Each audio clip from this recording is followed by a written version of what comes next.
أنفسكم وأهلكم نارا وقودها الناس والحجارة يتبارلن ياغن እናንተ ያመናችሁ ሆይ ነፍሶቻችሁና ቤተሰቦቻችሁን መቀጣጣያ ሰዎችና ድንጋይ ከሆነችሁ አሳጠብቁ የተባለው እኛ ግን አናለቅስም። አዎ እኛ የምንፈራው ብናለቅስለትም የምንሻው የዱንያን መራብና መጠማት መታረዝና መልፋት ብቻ ነው። የአኺራ ታላቅነት የመገኘታችን ዓላማ የመኖራችን ሚስጥር ያልገባን ሆነ እንዴት እናልቅስ?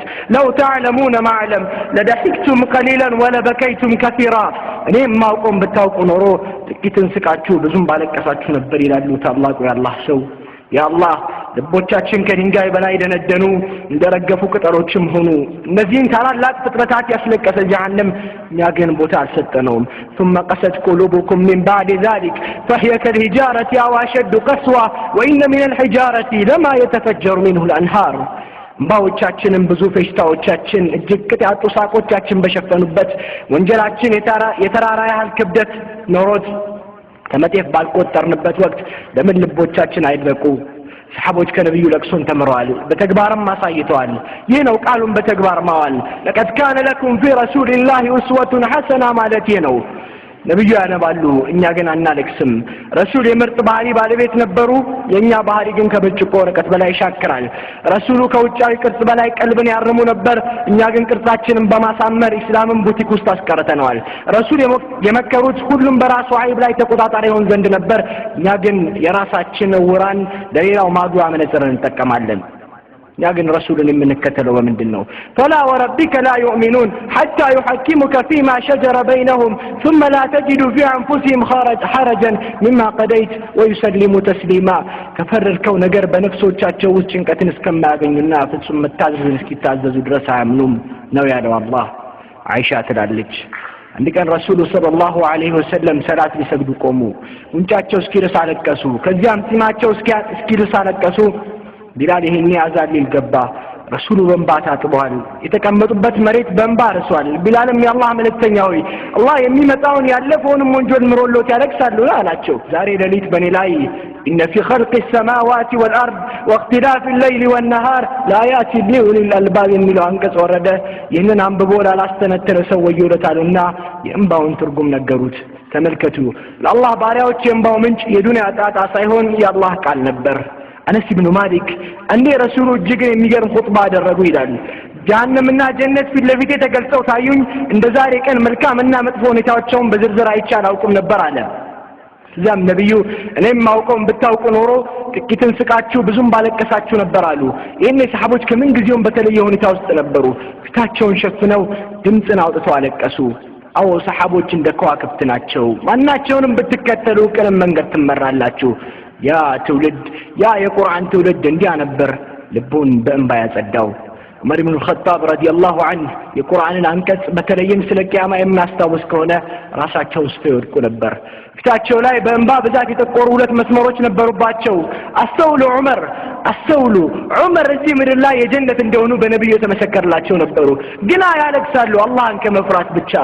ለቅሶ ምንጩ ተቅዋ ነው። ለቅሶ ምንጩ የአላህ ውዴታ ነው። የለቅሶ ምንጩ ኢማን ነው። እስቲ ወደ አቡበክር እንመለስ።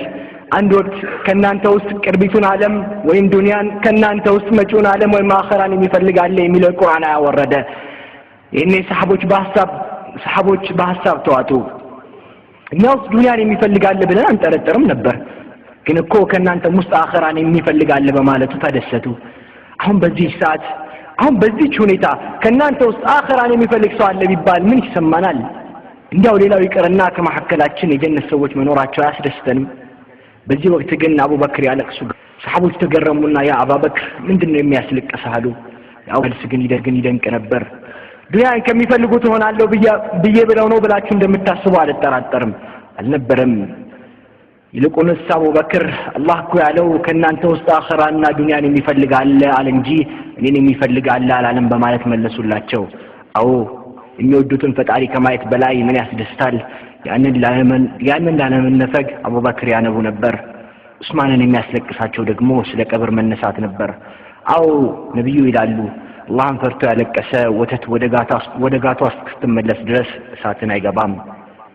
አላህን ፈርቶ ያለቀሰ ወተት ወደ ጋቷ እስክትመለስ እሳትን አይገባም። እስኪ ከዚህ በኋላ የማወሳቸውን ታሪኮች ልብ ብለን እናድምጥ። ያ ትምህርት የሰሃቦችን ብቻ ሳይሆን የደጋጎችን ቀልብ በሙሉ የገባ ነበር። እንደ ዑመር ኢብኑ አብዱልዓዚዝ አንዴ የዑመር ኢብኑ አብዱልዓዚዝ ኻዲም ሰላት መስገጃ ቦታ ሄዳ 2 ረክዓ ሰላት እንደሰገደች በዚያው እንቅልፍ አሸንፏት ተኛች።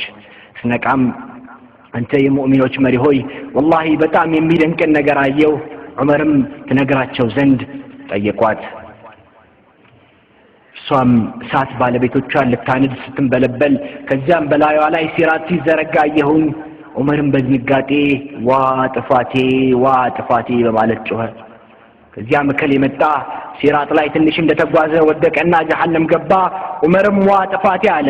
አከለም መጣ ማለፍን አልቻለም ጀሃነም ገባ እያለች ስታወጋ ዑመር ፍርሃቱ ጨመረ። ጥፋቴ በማለት የሚጮህ ጀመር። ከዚያም ሶስተኛው መጣ ማለፍን አልቻለም ወደቀ። በመጨረሻም አንተ ወደ ሲራጥ ስትመጣ ተመለከትኩ ብላ ንግግሯን ሳትጨርስ ዑመር ከመጀመሪያዎቹ ድንጋጤ አንፃር ራሳቸው ስተወደቁ የምትነግራቸውን የማይሰሙ ሆነው አለፉ። ሲራጥን የወደቁ መሰላቸው።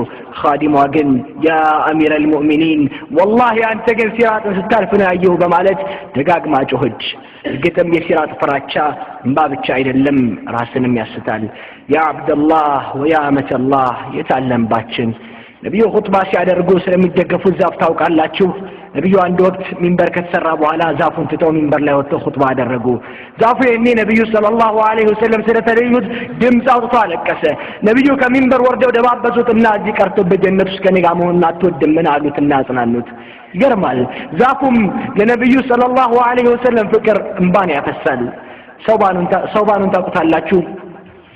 የዚህ ሰው የእንባ ምክንያት በነብዩ ፍቅር ለከነፉ ማበራቻ ለኛ ፍቅሩን የመጽሐፍትና የንግግር ርዕስ ብቻ ላደረግነው ደግሞ ጥልቅ ትምህርት በመሆኑ እስቲ አድምጡኝ። ረሱል ከኻዲማቸው ከሰውባን ርቀው ቀዩና ሲመለሱ ሰውባን ያለቅሳል፣ ስቅስቅም ብሎ ያነባል። ያ ረሱላህ ናፈከኝ አላቸው። ይህ ነው የሚያስለቅሰ አሉት። አዎ ናፍቆቱ ፍቅሩ ቢላቸው ጥሩ ነበር አይደል? ላ ሰሃቦች በመናባችን የሚፈሱ ኮከቦች ናቸው። መልሱ በታሪክ መዝገቦች የወርቅ ቀለም ያሻዋል። የረሱልን ፍቅር ለተጠማ የሚያረካ ምላሽ። ያስለቀሰኝማ ጀነቱ ውስጥ አንቱ ያለሁት ቦታና እኔ የሚኖረኝ ቦታ መለያየቱ፣ እዚያም ከርሶ በመለየቴ የሚሰማኝ ናፍቆትና ብቸኝነትን አስታውሼ ነው አላቸው። ያ አላህ ያ ትውልድ በእንባ ብርሃን ዓለምን ያቀና ትውልድ እንደዛ እጅግ ወጣት ሰሃባ እንደዛ እጅግ ወጣት የ17 ዓመት ሰሃባ ሰዕለባ 70,000 መላእክት ቀብራችንን እንዲሸኙልን ከፈለግን ለአላህ ብለን እናልቅስ። ትነስም ትብዛ ወንጀሎቻችንን በእንባ እናብስ። የማህሪ ጌታ ባሪያዎችንና ይህንን ዱዓ ማለት ለዚህ ትውልድ ግድ ይለዋል። اللهم ارزقني عينين حاطلتين تشفيان القلب بزرف الدمع من خشيتك قبل أن تصير الدموع دما. بسم الله الرحمن الرحيم ويخرون للأذقان يبكون ويزيدهم خشوعا ያለቀሱ በፊቶቻቸውም ወደቁ። ይህንን ፍርሃትን ጨመረላቸው። ሱረቱል ኢስራ። ሰላሙ አለይኩም ወራህመቱላሂ ወበረካቱ።